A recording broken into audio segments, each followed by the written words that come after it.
Sir ఇంకో question and ఇంకొక ప్రాబ్లమ్‌తో మీ ముందుకొచ్చాను నేను. నార్మల్‌గా ఏంటంటే మిమ్మల్ని అడిగాను లాస్ట్ టైమ్ నేను ప్రెగ్నెన్సీ లేడీస్‌లో పైల్స్ ఎలా ఉంటుంది అని. సో, నాకు రీసెంట్‌గా ఒక విషయం తెలిసింది. సో, అది మరి నిజమా కాదా అని ఒక డౌట్ నాకు అడగొచ్చంటారా? అడగండి పర్లేదు అడగండి. అంటే ఒక ఆంటీ 30 ఇయర్స్ బిఫోర్ అంటే తను ఎప్పుడైతే ఇప్పుడు 30 ఇయర్స్ బిఫోరు తను ప్రెగ్నెంటీ టైంలో ఈ పైల్స్ అనేవి అటాక్ అయ్యాయంట. బట్ వాళ్ళు అప్పుడు పట్టించుకోలేదంట. ఇప్పుడు తనకు 30 ఇయర్స్ తర్వాత వాళ్ళు ఏంటంటే మొత్తము తను హాస్పిటల్‌కెళ్ళినప్పుడు వాళ్ళు చెక్ చేసి లోపల అది ఉందమ్మా దాన్ని చెప్పేసి తీసినప్పుడు 30 ఇయర్స్ నుంచి బాడీలో ఉండింది పైల్స్‌కి సంబంధించి ఎయిర్‌లతో అని చెప్పారంట. సో, అంటే నిజంగా కూడా ఇట్లా ఉంటుందా సార్? అంటే అన్ని ఇయర్స్ మన బాడీలో అది carry forward అవుతుందంటారా?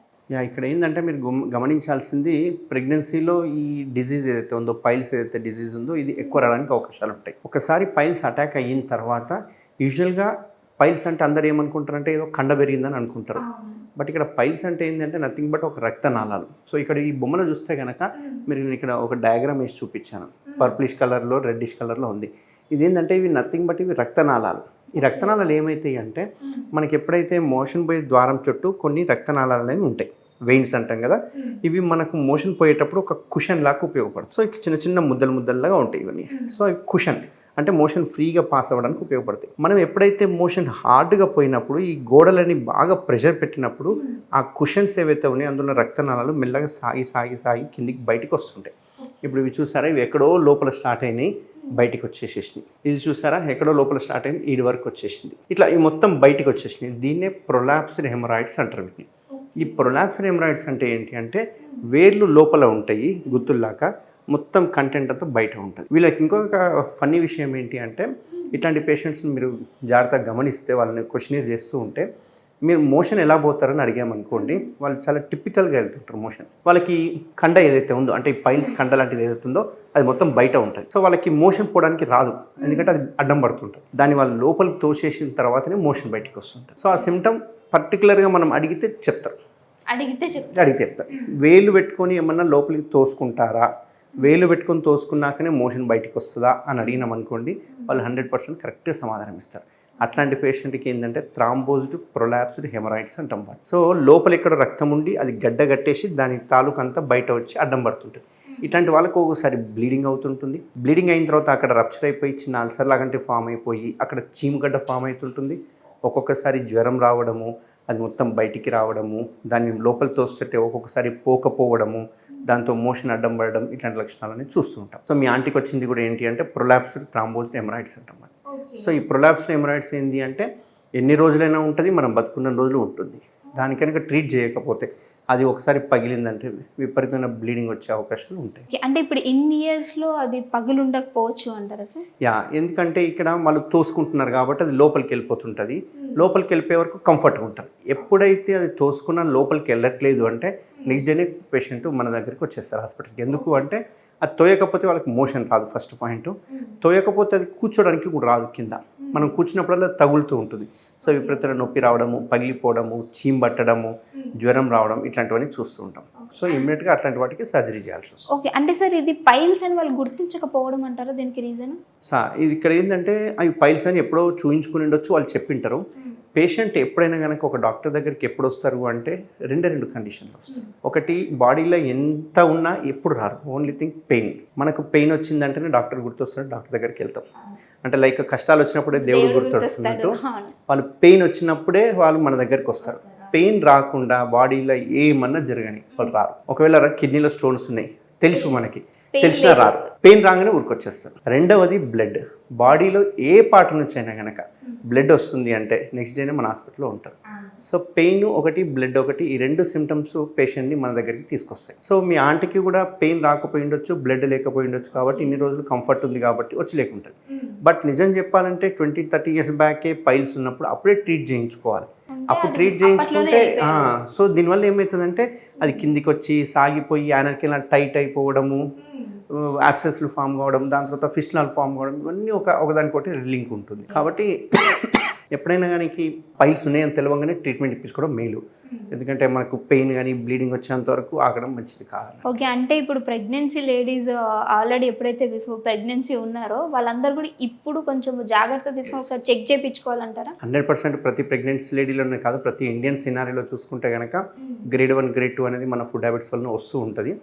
But grade 1 grade 2కి మనం ఏమి హైరాణ పడి సర్జరీ చేయించుకోవాల్సిన అవసరం లేదు. బట్ సిమ్టమాటిక్గా ఒక 4 సిమ్టమ్స్ చెప్తాను మీ ఛానల్ ద్వారా. ఈ 4 సిమ్టమ్స్ ఎప్పుడు వచ్చినా కానీ ఖచ్చితంగా డాక్టర్ని చూయించుకోవాలి. ఒకటి, బ్లడ్ పడడం. ఎప్పుడైనా అది స్టార్టింగ్లోనే పడని, మోషన్తో పాటు పడని, లేకుంటే మోషన్ అయిపోయిన తర్వాత కమ్మూరుతో చిట్లినట్టుగా పడినా సరే ఇమ్మీడియట్గా చూయించుకోవాలి. రెండవది కాన్స్టిపేషన్, అంటే మలబద్ధకం, హార్డ్ మోషన్ పోతున్నాం, ఏదో వన్స్ ఏ వైల్ ఓకే పర్లేదు, బట్ డైలీ అదే కాన్స్టిపేషన్ స్టార్ట్ అవుతుంది అంటే ఖచ్చితంగా వెళ్ళాలి. ఎందుకు వెళ్ళాలి అంటే కాన్స్టిపేషన్ అనేది క్యాన్సర్లో కూడా ఒక సిమ్టమ్ కాబట్టి. థర్డ్ వన్, ఎప్పుడైనా painful defecation or burning defecation. Okay, నొప్పితో మోషన్ పోయినా కానీ లేకుంటే మంటతో మోషన్ పోయినా కానీ ఖచ్చితంగా ఇమ్మీడియట్గా డాక్టర్ని చూడాలి. ఫోర్త్ మోస్ట్ ఇంపార్టెంట్, వాష్ చేసుకుంటప్పుడు పీలికల్ లాంటివి తగిలినా, పింపుల్స్ లాంటివి తగిలినా, గడ్డలు లాంటివి తగిలినా, మాస్ అంటే ఏదైనా స్వెల్లింగ్స్ లాంటివి తగిలినా ఇమ్మీడియట్గా డాక్టర్ని కన్సల్ట్ చేయాలి. ఈ 4 క్రైటీరియా మర్చిపోకూడదు. ఈ 4 క్రైటీరియాలో ఏ ఒక్కటి ఉన్నా కానీ ఖచ్చితంగా డాక్టర్ని చూయించుకోవాలి. ఒకవేళ సర్జరీని చూయించిన తర్వాత దానికి అప్రోప్రియేట్ సర్జరీ నీడెడా కాదా, ఎందుకంటే ఈ 4 సిమ్టమ్లు ఏ సిమ్టమ్ వచ్చినా సర్జరీ ఎవరికి చెప్పం. ఆ సిమ్టమాటిక్ని బట్టి, గ్రేడ్ని బట్టి సర్జరీ అనేది మనం డిసైడ్ చేస్తాం. సో ఒకసారి కాన్స్టిపేషన్ ఉన్నా, ఒకసారి మోషన్ రక్తం పడ్డా, ఒకసారి పెయిన్ఫుల్ డెఫికేషన్ పడ్డా మనం ఏం సర్జరీ ఏమని చెప్పం. సో పరిస్థితిని బట్టి, పేషెంట్ యొక్క కండిషన్ బట్టి, సివియారిటీని బట్టి మనం సర్జరీ అనేది చేస్తూ ఉంటాం. ఈ సర్జరీ ఎస్పెషల్లీ ఏంటంటే చాలామంది భయపడేది ఓపెన్ సర్జరీ అంటే చాలా భయపడతారు. దానివల్లనే యాక్చువల్గా యానల్ కెనాల్ దగ్గర వచ్చే ప్రాబ్లమ్స్కి ఎవరు చూయించుకోవడానికి ఇష్టపడరు. బట్ మన సెంటర్లో మనం కంప్లీట్ లేజర్ ట్రీట్మెంట్ చేస్తున్నాం. అది ఒకవేళ ఫిషర్ అయినా కావచ్చు, పైల్స్ అయినా కావచ్చు, ఫిస్టుల్ అయినా కావచ్చు, యాప్సెస్ అయినా కావచ్చు, ఏదానికైనా కానీ మనం కంప్లీట్ లేజర్ ట్రీట్మెంట్ అనేది స్టార్ట్ చేస్తాం. సో ఇది కంప్లీట్ పెయిన్లెస్ ట్రీట్మెంట్ కాబట్టి ఒకప్పట్లాగా లేదు. మెడికల్ అనేది చాలా గ్రోత్ అయింది కాబట్టి ఇప్పుడున్న సిచ్యువేషన్లో కంప్లీట్ పెయిన్లెస్ ట్రీట్మెంట్ అయితే మనం అందించాం. ఇంకా ఇప్పుడు ఎందులో ఆడవాళ్ళు అనగానే ఇంకా సెన్సిటివ్ ఉంటారు కాబట్టి ఈ పైల్స్ అనగానే అమ్మో ఆపరేషన్ ఏమో, ఇంకేదో లేజర్ ట్రీట్మెంట్ అంటున్నారు, ఇది ఎలా ఉంటుందో, సో దానిలాగా పెయిన్ ఉంటుందో అనే డౌట్ ఉంటుంది. సో దీని గురించి ఎక్స్ప్లెయిన్ చేయండి సార్. ఇక్కడ లేజర్లో మనం ఏం చేస్తామంటే ఓపెన్లో అయితేనేమో కట్ చేస్తాము, కుట్లు వేయాల్సి వస్తుంది. ఇప్పుడు లేజర్లో అయితే కటింగ్ ఉండదు, ఎటువంటి బ్లేడ్ యూజ్ చేయను, 1 డ్రాప్ బ్లడ్ రాదు, పెయిన్ ఉండదు, వాపు ఉండదు, నెక్స్ట్ డే ఇమీడియట్గా వాళ్ళ పనులకి వెళ్ళిపోవచ్చు, ఎటువంటి బెడ్ రెస్ట్ లేదు, ఎటువంటి పథ్యం లేదు, మెయిన్ ఇంపార్టెంట్. అండ్ ఈ లేజర్ చేశాక మళ్ళీ వచ్చే అవకాశాలు కూడా తక్కువ ఉంటాయి. ఓపెన్ సర్జరీలో ఏమవుతుందంటే మనం ఇప్పుడు ఇలా ఉందనుకోండి, పైల్స్ 1, 2 మ్యాక్సిమం తీయనికి వస్తుంది, 3వ పైల్స్ తీయడానికి రాదు. 3 పైల్స్ తీసామనుకోండి యానల్ కెనాల్ టైట్ అయిపోతుంది, దీన్ని యానల్ స్టెనోసిస్ అంటాం. సో ఇక్కడ ఏమవుతుందంటే 2 పైల్స్ కంటే ఎక్కువ తీయడానికి రాదు. ఒకవేళ కోత పెట్టామనుకోండి అక్కడ చర్మం మెల్లగా టైట్ అయిపోతూ యానల్ కెనాల్ని టైట్ చేస్తుంది. దీనివల్ల ఏమవుతుందంటే వాళ్ళకి ఫర్దర్ మళ్ళీ వచ్చే అవకాశాలు అనేవి ఉంటాయి కాబట్టి. బట్ లేజర్లో మాత్రం ఈ అవకాశాలు చాలా తక్కువ ఉంటాయి. అందులోనూ ఈ లేజర్ కంప్లీట్ పెయిన్లెస్ కాబట్టి ఆడవాళ్ళు 100% ఎటువంటి కాంప్లికేషన్స్ లేకుండా, సైడ్ ఎఫెక్ట్స్ లేకుండా చేయించుకోవచ్చు. అంటే ఇబ్బంది లేకుండా రావచ్చు సార్ ఆడవాళ్ళు. అంటే బాగా సిగ్గుపడుతూ ఉంటారు, అమ్మో ఈ ప్రాబ్లం చెప్తే ఎలా ఉంటుంది అని చెప్పేసి. సో ఇంట్లో హస్బెండ్ కూడా చెప్పడానికి కూడా సిగ్గుపడేటువంటి విషయం ఇది. సో ఇలాంటి విషయాల్లో కనుక డెఫినెట్గా మీరు ఇబ్బంది పడుతున్నట్లయితే మరి ముఖ్యంగా లేడీస్, ఎందుకంటే బయట రావడానికి ఇబ్బంది పడుతూ ఉంటారు. సో సార్ వాళ్ళ దగ్గర చాలా చక్కటి ట్రీట్మెంట్స్ అనేవి ఉన్నాయి.